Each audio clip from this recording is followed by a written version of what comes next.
세상에 떠도는 기묘한 괴담들. 첫 번째 이야기. 아주 오래된 학교 건물에서 실제로 겪었던 실화괴담. 제가 다니던 학교는 유난히 오래된 학교였고 1년 뒤에 학교 건물을 철거하고 다른 곳에 신축 건물을 세울 계획을 갖고 있던 터라 학교의 구석구석은 정리되지 않은 채 방치된 곳이 있었죠. 학교의 역사가 70년이 넘어가다 보니 건물 자체도 많이 낡았었고 교실 내부의 바닥도 썩어가는 나무로 되어 있었습니다. 이런 유서 깊은 학교에서는 갖가지 괴담이 돌기 마련입니다. 제가 재학 당시에도 마찬가지로 학교에 대한 괴담이 아이들 사이에서 퍼지고 있었죠. 흔히 학교 괴담하면 떠오르는 괴담들이었습니다. 늦은 밤 학교에 경비실 귀신이 돌아다닌다는 등, 아무도 없는 화장실 사번칸에서 소리가 난다는 등, 저도 이런 괴담들에 굉장히 흥미를 가지는 개구쟁이 초등학생들 중 한 명이었기에 친구들과 밤늦게 학교에 남아서 이런 괴담들이 진짜인지 확인하곤 했습니다. 물론 대부분 가짜였거나 확인하기 전에 무서워서 도망갔습니다. 그런데 좀 특이한 소문이 있었어요. 학교에는 그 당시 사용하지 않는 지하층이 있었는데 그 지하층에 귀신이 살고 있다는 소문이었지요. 당연히 호기심 많은 저와 제 친구들은 그 소문을 듣고 곧장 지하층의 입구로 가봤습니다. 문은 자물쇠로 잠겨 있었고 철창 안쪽에는 낡은 복도와 몇몇의 교실들이 보였습니다. 한동안 관리를 하지 않았는지 먼지가 쌓여 있었고 거미줄도 걸려 있었으며 괜스레 으스스한 분위기를 띠고 있었죠. 처음에는 다들 무서워서 들어가지는 못하고 입구 근처에서 서로 놀래며 놀곤 했습니다. 그런데 어느 날 한 친구가 클립을 가져오더니 자물쇠를 따고 안으로 들어가 보자고 하더군요. 조금 무서웠지만 저와 친구들은 안에 들어가 보기로 했습니다. 안에 들어가자 밖에서 보던 것보다 무섭진 않았습니다. 많이 낡고 허름한 복도지만 딱히 특이한 것은 아니었고 방치된 교실들은 예전에 창고로 사용되었던 모양입니다. 내부에는 망가지고 먼지 쌓인 탁구대가 있었고 체육대회 때나 쓸 법한 도구들, 먼지 쌓인 소파 등등이 보관되어 있었습니다. 처음에는 그저 신기해서 여기저기 돌아다니며 구경했고 그 뒤로 저와 친구들은 점심시간마다 그곳에 내려가서 망가진 탁구대로 탁구를 치거나 여러 물건들을 가지고 놀곤 했습니다. 그런 나날을 보내던 중 저와 친구들은 학교가 끝나고 늦게까지 그 학교 지하에서 놀고 있었습니다. 어릴 때는 무릇 그렇듯 자기들만의 비밀기지 같은 것을 만들곤 하죠. 저희에겐 학교 지하가 그런 장소가 됐었습니다.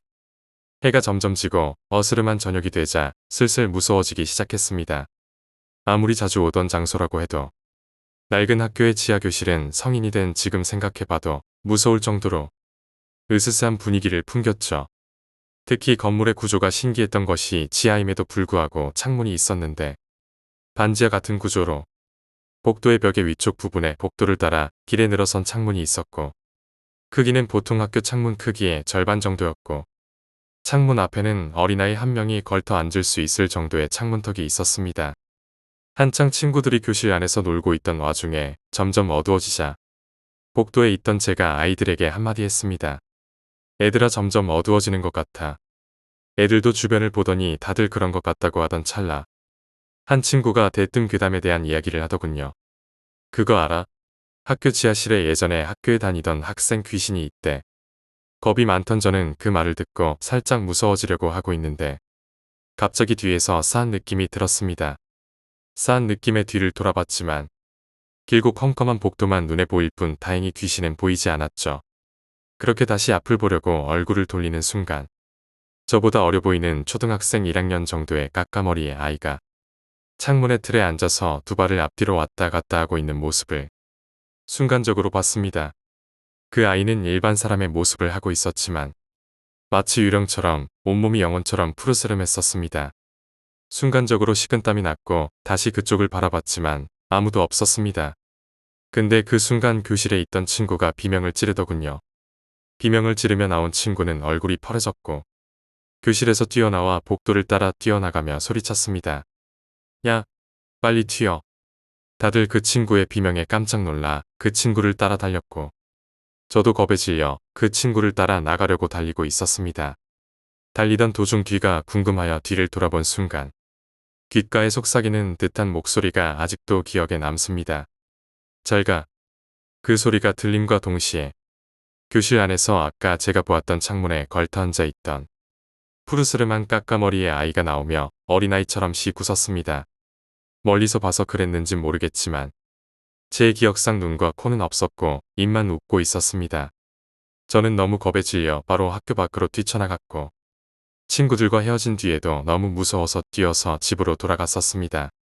그 이후에 학교 지하실은 다신 가지 않았고 그 뒤 학교는 철거되어 다시는 갈 수 없는 장소가 되었죠.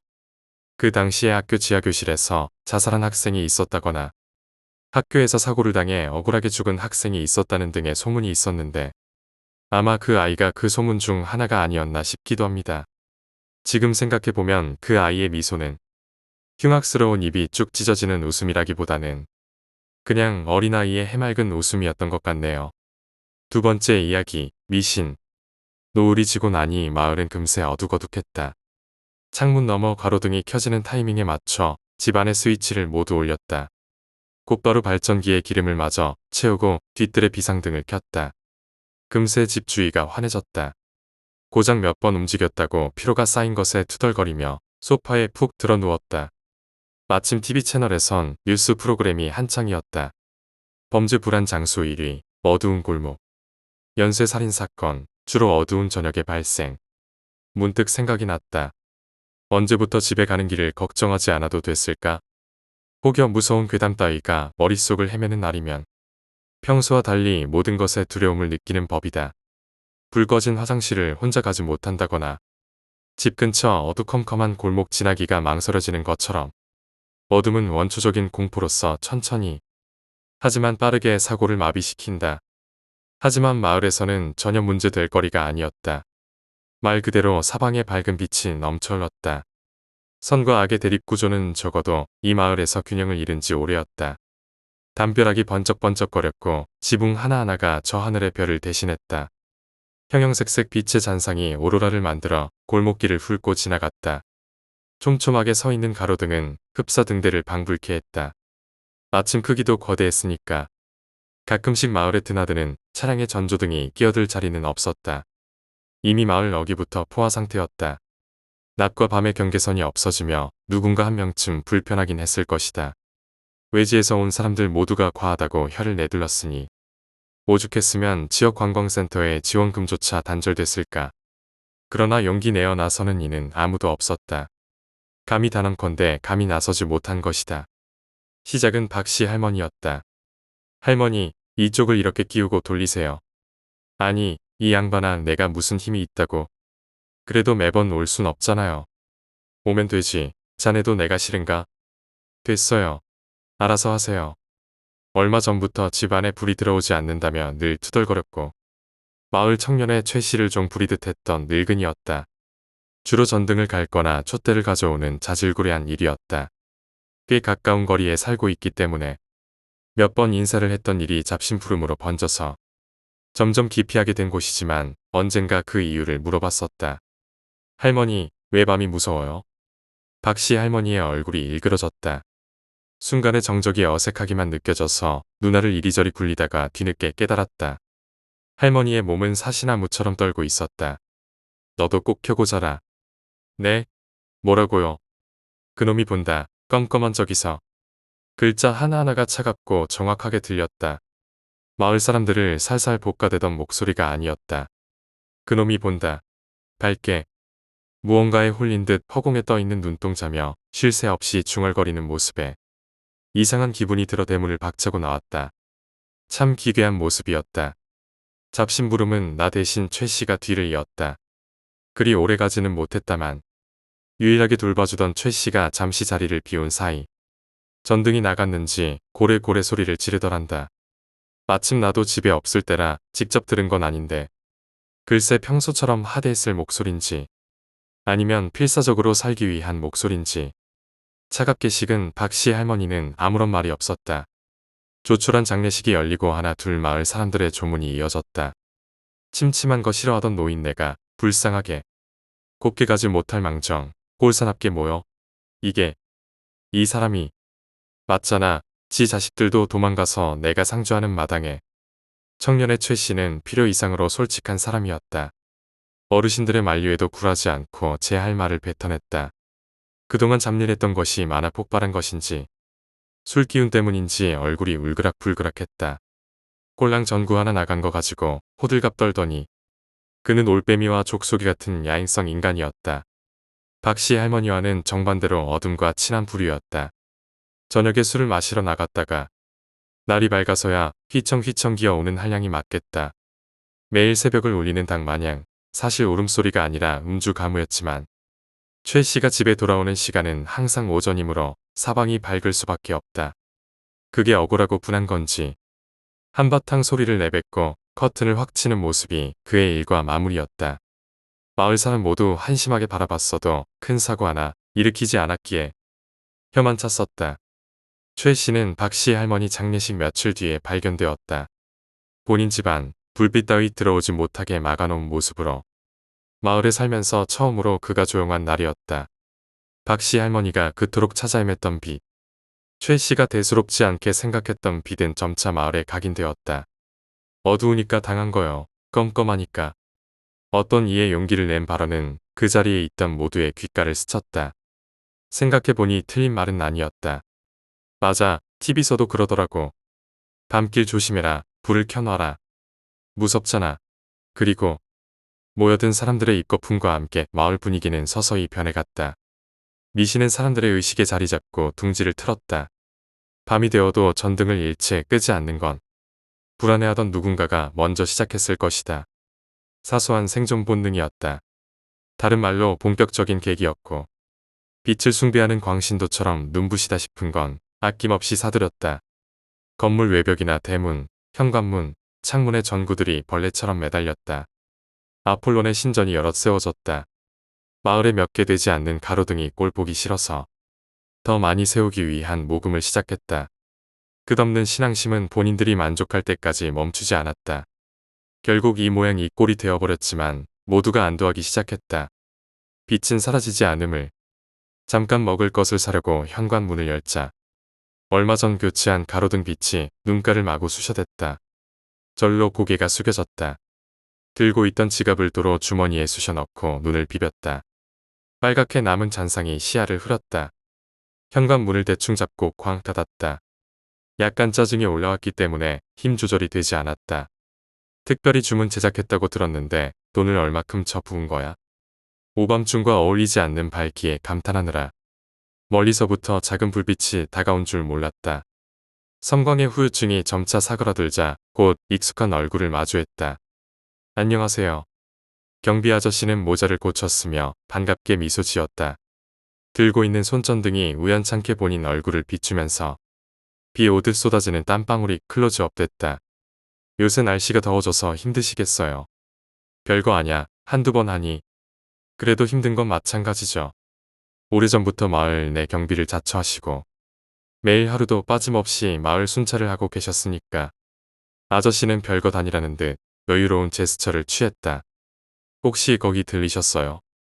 마을 전체가 주목하는 곳이라 같은 질문을 수백 번 들으셨겠지만 습관처럼 묻는 말이었다. 특제 가로등 근처를 논일던 나방 한 마리가 경비 아저씨의 시야로 날아왔다. 한두 번 손치레를 하고 나서 고개를 연거푸 끄덕였다. 아무래도 찝찝해서 금방 보고 오는 길이야. 태양 속의 흑점이라는 표현이 정확하겠다. 지나치게 밝은 우리 마을에서 유일하게 어두운 곳이었다. 주변 온도보다 약간 떨어질 뿐 사실 흑점도 매우 뜨겁다. 문제는 섭씨의 차이인지 화씨의 차이인지 따위가 아니었다. 말 그대로 빛과 어둠, 백과 흑의 대조였다. 그 집은 항상 불빛 한 줌 새어나오지 않았다. 미신일 뿐이에요. 저는 밝은 데서 잠을 못 자거든요. 거대한 가로등이 백날 서 있으면 뭐할까. 경비 아저씨가 마을 대표로서 설득을 시도했다. 길고 긴 대화의 끝자락에서 아저씨는 점점 호소력 짙은 목소리를 내었다. 그러다가 큰일 나. 벌써 2명이나 당한 건 몰라? 저랑 상관없어요. 우연일 뿐입니다. 그래도 속는 셈 치고 응. 싫다고요. 개슴칠에 서 있는 남자의 등 뒤로 현관문이 슬쩍 열려 있었다. 그 좁은 틈 사이에서 어두컴컴한 기운이 스멀스멀 밖으로 나오는 듯 보였다. 정확히는 집안의 공기겠지만 워낙 분위기가 비교되니 그렇게 보였다. 이만 돌아가시죠. 곧 어두워지겠어요. 힘들게 열린 대문은 예상과 다르게 쉬이 닫혔다. 경비 아저씨가 털썩 주저앉았다. 가벼운 모래바람이 흩날렸다. 한동안 일어나지 못하고 멍하니 남자의 뒷모습을 바라볼 뿐이었다. 멀리서 지켜보고 있던 노인들이 혀를 끌끌 찼다. 죽고 싶어 안달났네. 젊은 사람이. 저놈 음침한 것이 참말로 수상해. 아무렴 바깥도 잘 안 나오고 온갖 추측에 몇 가지 조미료를 뿌리니까 사람들의 입맛에 딱 맞아떨어졌다. 간이 잘 된 소문은 사람을 타고 다니며 거대해졌다. 그리고 사실인 양 무겁게 자리 잡았다. 뭐 죄 지었나? 숨죽여 사는 것 같잖아. 몇 가지 사건의 주범이 아니냐는 추측이 당사자 모르게 퍼져나갈 그 무렵. 반대로 차가운 바닥에 누워있을 줄 누가 알았을까? 다음 날 전구 하나 달려있지 않은 그의 대문은 폴리스 라인으로 장식되었다. 세 번째 희생자가 나오고 마을 사람들은 더더욱 빛에 민감해졌다. 이상한 마을이 있다는 소문을 듣고 매번 찾아오는 잡상인을 살살 볶아댔다. 이것들은 성능이 좀 어떤가? 그는 메고 있던 가방을 바닥에 던지다시피 놓았다. 아마 조금은 짜증이 났을 것이다. 몇 번 뒤적뒤적 거리다가 차에 실려있는 가방을 하나 더 들고 왔다.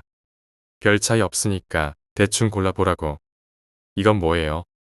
발전기인데 필요할 것 같아 보여서. 태양열은 없어요. 그건 비싸서 안 돼. 잡상인에게 산 물건은 저마다의 불빛 컬렉션에 추가되었다. 각각 발전기를 사들이고 전선을 이어붙였다. 흡사 거미처럼 여러 방향으로 뻗은 다리가 그들의 마당과 길가를 어지럽혔다. 죽은 남자의 집은 현재 비어있는 상태라서 경비 아저씨가 틈틈이 찾아가 집을 밝게 유지했다. 기껏해야 담장과 대문에 설치한 전구 몇 개를 켜는 것뿐이었지만 고집스러 어떤 어둠이 사라지고 일말의 사각지대조차 밝게 물들었다. 신도들의 마음이 한시름 놓였다. 시간은 약이라고 누가 그러던데 참 맞는 말이다. 평소처럼 농작물을 가꾸거나 각자의 집에서 술 잔치를 열었다. 밤과 낮이 없는 것을 제외한다면 여느 마을과 다를 바 없으니까 별탈 없는 일상이 돌아왔다. TV를 끄고 침대에 털썩 누웠다. 포근한 느낌이 등을 어루만지면서 졸음이 확 밀려왔다. 예전부터 이어져 온 긴장감이 살짝 느슨해진 이유였다.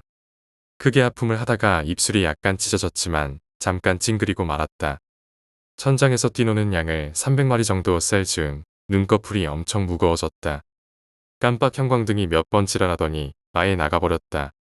방금까지 받았던 자극 때문에 생긴 잔상이 아른거렸다. 근데 평소와 다른 기분이 들었다. 왜 어둡지? 밖에 수없이 달아놓았던 건 어디다 팔아먹었길래. 다급하게 침대에서 일어났다.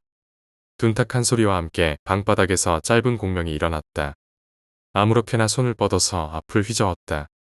자꾸 쓸데없이 잡동사니가 걸려들었다. 한기가 서서히 몸을 타고 흘렀다. 본능적으로 얼굴을 문질러댔다. 손전등을 도저히 찾을 수 없어서 포기하고 방 문을 벌컥 열었다.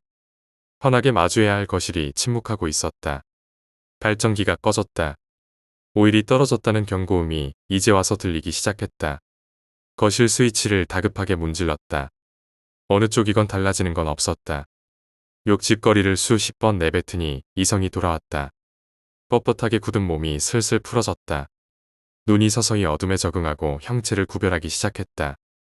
거실의 커다란 창은 커튼으로 꽉 채워져 있었다. 내가 이랬나? 당연히 아니다. 아무리 그래도 어느 미친놈이 밤에 비명 행사하고 싶겠는가. 근데 아까부터 거슬린 발목 부근을 내려다봤다. 사람 크기만 한 검은 덩어리가 쉴 새 없이 살랑살랑 꼬리를 흔들었다. 마치 개새끼처럼 내가 반갑다는 듯. 자세히 보니 꼬리가 아니었다. 모가지가 반쯤 잘린 탓에 힘없이 너덜거리는 무언가의 얼굴이었다. 얼굴 끝까지 찢겨 올라간 입에서 새까만 피가 쏟아졌다. 아가리를 쭉 벌리자 뭔가 투둑투둑 떨어졌다. 사람 이빨로 보이는 것들이 방바닥을 나뒹굴었다. 그것이 잡은 부위가 말도 안 되게 시려웠고 아팠다. 기필코 현관문을 찾아야 했다. 정신줄을 꽉 붙잡기 힘들어졌다. 외로운 줄다리기가 막 시작되었다. 그것이 매달려 있는 다리를 질질 끌면서 울부짖었다. 문의 손잡이를 더듬더듬 찾으려 할수록 발목이 조금씩 잘려나갔다. 더 이상 참을 수 없었다. 몸이 서서히 기울더니 바닥에 고꾸라졌다. 바닥이 차갑다. 말도 안 되게 차갑다. 그것이 발목을 타고 허벅지를 지나 가슴까지 기어 올라왔다. 마치 쇠몽둥이로 있는 힘껏 내리치거나 주먹 따위로 수백 번 맞은 듯한 고통이 맴돌았다. 나가 떨어질 듯 간신히 매달려 있는 얼굴과 코앞까지 마주했다. 피와 이빨이 꾸역꾸역 쏟아져 내 얼굴을 적셨다.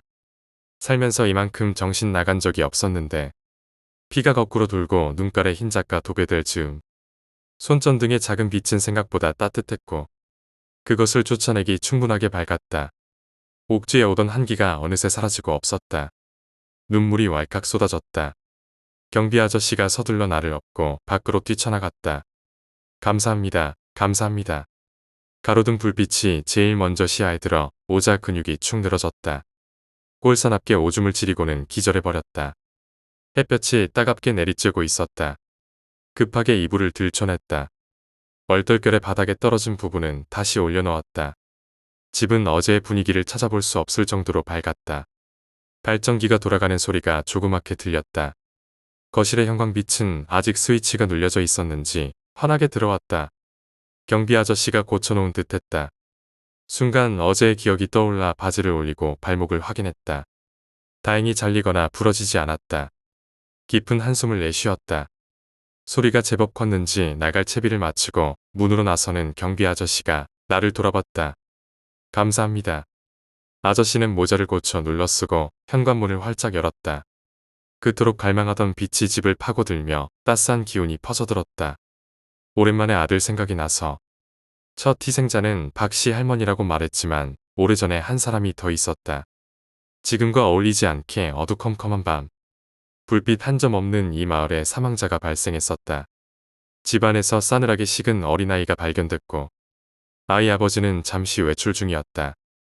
아마 형광등이 수명을 다해서 새 것을 사러 나갔다고 들었다. 밝았다면, 참 밝았다면 살려냈을 텐데. 아저씨가 가끔씩 뉘우치듯 중얼거린 한마디였다. 아이가 어두운 곳에 홀로 서 있다면. 작은 손전등이지만 곧바로 비춰주면서 혹시나 울고 있을까봐. 이제라도 울음소리가 멈출까봐 달래주려고. 마을 분위기가 이렇게 밝아진 것이 아저씨에겐 참 다행이라고 할 수 있겠다. 아이가 안 죽고 살아있다면 지금 내 나이 비슷하게 들었으려나. 왠지 씁쓸해져서 창문을 힘껏 열었다. 그날 이후로 경비 아저씨는 마을에 나타나지 않았다. 이사갈 준비를 마치고 떠나기 전 형사가 찾아왔다. 날렵해 보이는 그의 검정 재킷 주머니에서 뭔가 튀어나왔다. 신분증과 사진 한 장이었다. 혹시 이 사람 알아요? 모자를 푹 눌러 쓴 것만 추가하면 이목구비가 딱 경비 아저씨였다. 3건의 살인 혐의로 체포됐었다고 덧붙였다. 왜 그러시죠? 이 새끼, 지 아들 학대해서 죽게 만든 새끼예요. 형사는 미간을 찡그리며 말했다. 직업 특성상 태어날 줄 알았는데 꽤 거친 억양으로 집안을 울렸다. 발견 당시 아이의 몸 전체가 새파랗게 멍 자국으로 도배된 걸로 모자라. 입안에는 이빨이 하나도 없었다고 했다. 아직도 울분이 가시질 않는지 얼굴이 붉게 달아올랐다. 결국 지옥 같지만. 네? 어제 자살했어요. 구치소 안에서. 곧이어 다른 사진 3장을 꺼내들었다. 순서대로 박씨 할머니, 최씨. 그리고 끝까지 미신을 안 믿어서 죽었다고 결론 지은 그 사람이었다. 형사가 입가를 쓱 닦았다. 잠깐 머뭇거리더니 조용하게 입을 열었다. 당신도 죽이려고 했대요. 미신 믿게 하려고 희생양이 여러 필요했다고. 주저앉았다. 형사는 내가 안쓰러웠는지 소파 위로 옮겨 앉혔다. 옆으로 앉고는 마저 이야기를 계속했다. 글쎄, 지 스스로 경찰서 왔더라고요. 애 학대한 거, 사람 죽인 거 전부 다 죄값 받겠다고. 따지고 보면 이 마을 이렇게 만든 게 그 새끼 작품이라고 할 수 있겠네요. 마을 가로등 사는데 돈 내고. 경비하겠다고 나서서 불 켜고 돌아다녀. 마을의 잡상인 불러.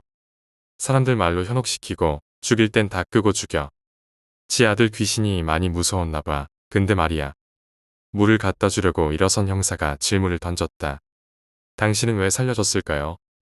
순간 마지막으로 떠나는 경비 아저씨의 말이 크게 와닿았다. 오랜만에 아들 생각이 나서. 어쩌면 죽은 아들이 날 살려준 거라 생각한다. 그날 나를 덮치려던 게 아니라 필사적으로 감싼 거라고. 3번째 이야기, 도둑. 난 4살 터울의 누나가 있어. 그때 난 초등학교도 들어가기 전이었고. 여느 때처럼 누나랑 집에서 TV 보면서 엄마 퇴근하실 때까지 기다리고 있었어. 맞벌이 하셨거든. 일단 그때 우리 집은 안방, 내 방, 누나 방, 잡동사니 넣어놓는 창고로 쓰는 남는 구석방에서 총 4개의 방이 있는 빌라의 2층이었어. 오늘 내가 풀설에서 중요한 방은 저 맨 구석에 있는 창고방이야. 한 저녁 5시 반이었나? 그때 합체 용사 플러스터는 내가 제일 좋아하는 만화가 있었는데 슈퍼겔즈 보겠다는 누나랑 가위바위보해서 이겨서 같이 플러스터 보고 있었어. TV 소리 크게 틀면 안 좋다는 엄마의 말에 순종적이었던 나랑 누나는 100 볼륨 맥시멈에 15 정도로 해서 보고 있었어. 다른 방에 문 닫고 있으면 안 들리는 수준의 볼륨업. 그때 갑자기 창고로 쓰는 방 안에서 껍적하는 발소리가 들렸어. 참고로 나는 귀가 상당히 좋아. 지금은 이어폰 끼고 노래 크게 들어서 이때보단 좀 떨어졌는데 이때는 숨바꼭질할 때 숨소리 듣고 찾을 정도로 엄청 좋았었어. 이때 들린 이 소리 때문에 며칠을 밤새 시달려서 무슨 소리인가 실체를 알아내보니 나뭇잎 묻은 장화 같은 거 신고 바닥 밟으면 그런 소리가 나는 거더라. 그렇게 만화에 집중하다가도 그 소리 듣고 누군가 들어왔음을 바로 알아챘어. 그 방에 조금 긴 사다리 같은 거 놓으면 닿는 곳에 큰 창문이 있었거든. 성인 남성도 거뜬히 들어올 만큼. 누나는 실은 티 팍팍 내다가도 비트마랑 토마 합체하는 장면 멋있다고 넋 놓고 보고 있었어. 난 겁먹어서 합치고 나발이고 오줌 싸기 직전이었는데 지금 생각하면 참 여러모로 기가 막히는 행동이었는데 떨리는 손으로 누나 옷깃 붙잡고 일부러 소리내서 누나 나 아이스크림 먹고 싶어. 사러 나가자. 누나는 뭔 개소리냐는 표정으로 1시간 전에 와일드바디 먹었잖아. 이러는 거야. 이때도 내 청각은 창고방을 향해 있었어. 집에 누군가가 있다는 걸 알았는지 서성이던 발소리가 멈췄어. 나가자 하고 진짜 내가 생각해도 공포에 질린 표정과 전혀 맞지 않는 앙탈을 부렸어. 그제야 누나도 조금은 눈치챘는지 의아해하는 표정으로 알았어, 나가자 하고 눈치를 살피면서 나가자고 일어났어. 지금은 무지개 다리 건넌 지 2년이 지난 초롱이라는 시치도 키웠는데 초롱이도 목줄에서 나왔어. 지금 생각해보면 얘는 자고 있었던 건지 그 소리를 왜 못 들은 건지 문 밖으로 나오는 순간조차도 창고방에서 칼을 든 아저씨가 튀어나와 덮칠까봐 무서워서 진짜 눈물 그렁그렁 한 채로 밖으로 나왔어. 문 닫히자마자 초롱이 들어앉고 누나 손잡고 숨 참고 진짜 소닉처럼 계단기에 빨리 뛰어내려가서 놀이터로 도망갔어. 뒤에서 누나가 왜 그러냐면서 울먹이는 표정으로 소리쳤고 난 태어나서 처음으로 울면서 뛰어봤어. 진짜 대성통곡하면서 놀이터에 도착해서 숨 돌리는데 누나도 무서워서 울기 시작했어. 한 5분쯤 실컷 울고 조금 진정되고 나서 덜덜 떨면서 집안에 누가 들어왔었다고 창고방에서 발소리 났다고 도둑이었을 거라고 설명하니까 누나 잠깐 멍 때리다가 무서워서 또 울었어. 나도 덩달아 간신히 멈춘 울었어. 도로 시동 걸고 세상 떠나가라 울었어. 아마 옆에서 그네 타던 형아는 우릴 병신 보듯 쳐다봤을 거야. 나랑 달리 핸드폰이 있었던 누나는 얼른 엄마한테 전화를 걸었어. 퇴근 중이던 엄마는 집에 도둑 든 것 같아서 놀이터로 도망쳐 나왔다는 누나 설명 듣고 한 10분 만에 차 타고 나타나셔서 겁에 질린 표정으로 누나랑 나 껴안고 다친 데 없냐며 한참을 훑어보셨어. 차 타고 집 앞 도착하니 오시는 길에 엄마가 아빠한테도 전화하셨는지 곧이어 아빠 차도 도착했어. 아빠는 차에서 나뭇밭다 들고 앞장서서 계단 올라가셨고 나랑 엄마랑 누나도 뒤따라 올라갔어. 아빠가 문을 열었을 때 눈에 들어온 광경은 지금도 잊을 수가 없어. 모든 서랍이 다 열려서 파헤쳐져 있었고 내 컴퓨터 키보드도 사라져 있었어. 아빠는 그 광경 보고 배트 내려놓으면서 주저앉으셨고 엄마는 이게 무슨 일이냐며 울면서 소리를 지르셨고 나랑 누나는 초롱이 껴안고 벌벌벌 떨었어.